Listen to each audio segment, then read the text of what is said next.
Chicos, ¿cómo están? Bienvenidos nuevamente al curso de biología. El día de hoy vamos a hablar sobre introducción a la citología.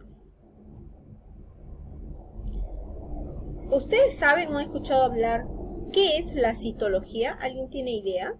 ¿Sí? Citología proviene de dos voces griegas, ¿ya? Cito y logos.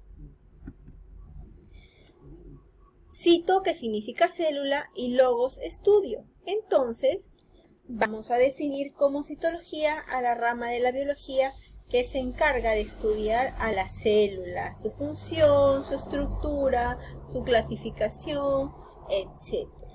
¿Sí? Pero para esto necesitamos saber de dónde sale esta palabra, ¿no? Y nos vamos a remontar hacia el año 1665, en el siglo XVII, cuando el inglés Robert Hooke, que es considerado el padre de la citología, descubre la célula. ¿Cómo descubre la célula misma? Él empieza a analizar un pedacito de corcho, lo pone en un microscopio muy rudimentario, la verdad, utilizaba unas lupas de magnificación que no se le podría considerar como un microscopio como los actuales, ¿cierto? Pero sí podía observar. ¿Qué es lo que observa él cuando mira el microscopio? Esto. Ve bastantes lobulillos como celdillas, parecía un panal de abejas, ¿ya? Celdas, a los cuales él les llama células. Posteriormente ya se deriva la palabra célula. ¿Por qué le puso célula, Miss? Porque proviene de la palabra cell, que significa celda, ¿sí? De aquí es donde se plantea la teoría celular.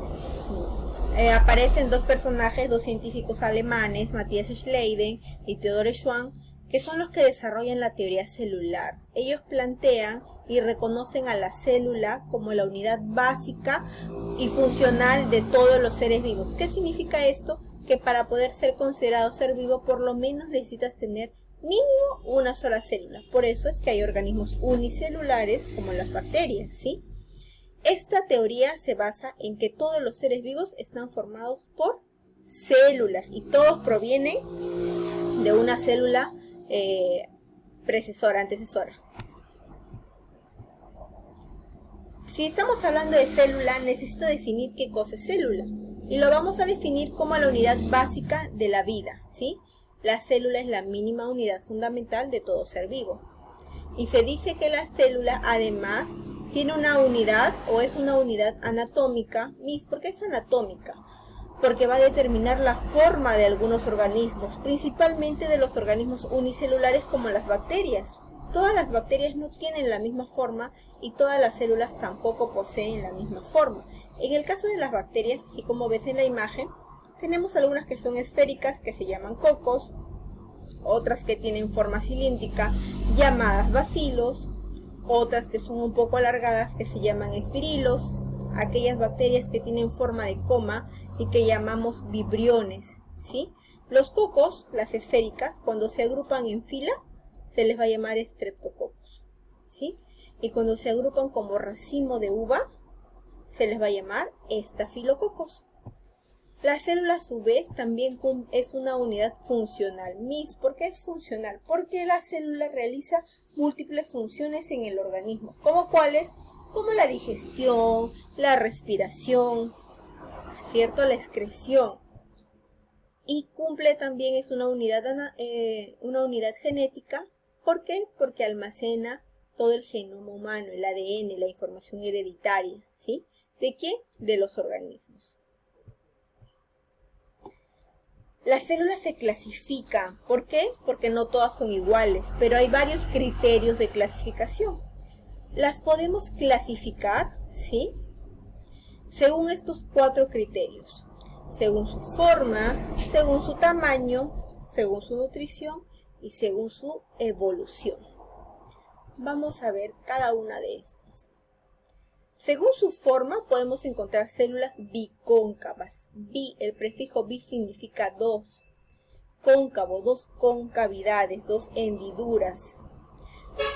¿Qué células son bicóncavas, Miss? El glóbulo rojo, por ejemplo. El glóbulo rojo es una célula bicóncava. Porque tiene dos hendiduras, mira, una acá y otra acá, como dos hundimientos, ¿no? Dos concavidades, una superior y una inferior. Por eso se le llama bicóncavo. ¿Qué otro tipo de célula conoce? Células estrelladas. Células que tienen una forma similar a una estrella, pues. ¿Como cuál? Como la neurona.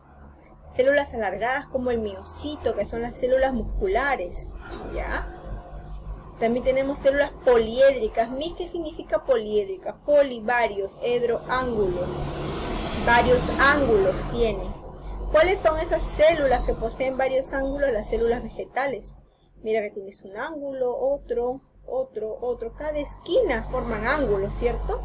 Por eso son células poliédricas. ¿Quiénes? Las células vegetales. Células aplanadas, planas, generalmente las que forman la piel, la epidermis, ¿sí? Y finalmente tenemos células cúbicas. ¿Como cuáles? Como las células del hígado, los hepatocitos, que tienen forma cúbica. Esta clasificación es según su forma. También tenemos según su tamaño. Y según su tamaño, las células pueden ser microscópicas o macroscópicas.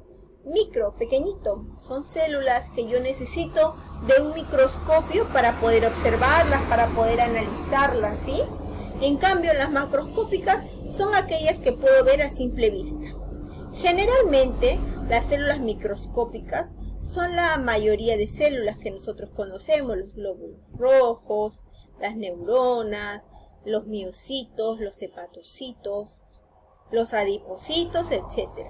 Mientras que las células macroscópicas no son muchas. Generalmente vamos a hablar del óvulo, ¿de quién? De la gallina, ¿sí? Del óvulo de la gallina. Esto que tú ves aquí, que es la yema de un huevo, es un óvulo, ¿sí?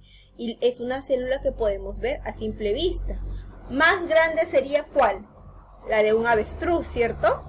El huevo de un avestruz sería mucho más grande, sería una de las células más grandes que se conocen, ¿sí? Ahora viene según su nutrición. Pueden ser células autótrofas o células heterótrofas. Las autótrofas, el prefijo auto, así mismo, ¿cierto? Son aquellas células que pueden fabricar su propio alimento a través de un proceso llamado fotosíntesis. ¿Quiénes realizan esto? Las plantas. Y las plantas que tienen células vegetales, ¿cierto? Células vegetales. Solamente las plantas, las células vegetales, no. También hay algunas algas y algunas bacterias, no todas, ¿ya?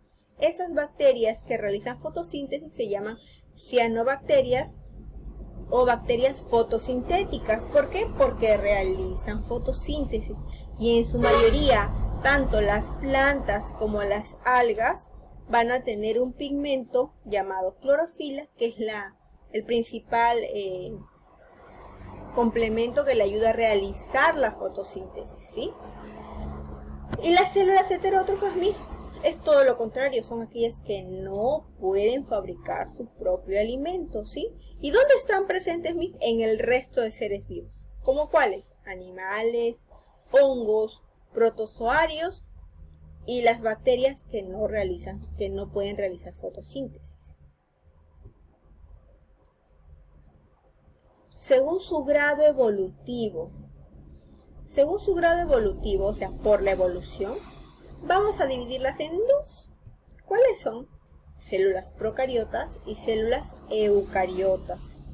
Las células procariotas, antes, son células muy pequeñitas, no poseen un núcleo definido, ¿sí?